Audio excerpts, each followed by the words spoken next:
ბავშვთა ვაქცინაციის კონტროლის გასამარტივებლად გაეროს ბავშვთა ფონდის მხარდაჭერით სპეციალური აპლიკაცია შეიქმნა. მობილური აპლიკაცია პირველ რიგში მშობლებისთვის არის განკუთვნილი.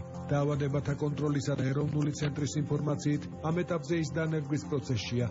სრული მასშტაბით კი აპლიკაციის გამოყენება 1 ივნისიდან იქნება შესაძლებელი. ამასთან ცენტრის ხელმძღვანელმა ხაზი გაუსვა მშობლების მხრიდან აცრების კალენდრის კონტროლის მნიშვნელობას. თავარი გზავნილი დღეს გახლავთ ის, რომ ყველა მშობელს ვთხოვთ იცოდენ თავისი ბავშვების აცრის კალენდარი. ამიტომაც დღეს ერთ-ერთი სიახლე გახლდათ დღევანდელ კვირეულზე ის, რომ წარდგა აპლიკაცია ეგრეთ წოდებულ სმარტფონებზე, მობილურ ტელეფონებზე.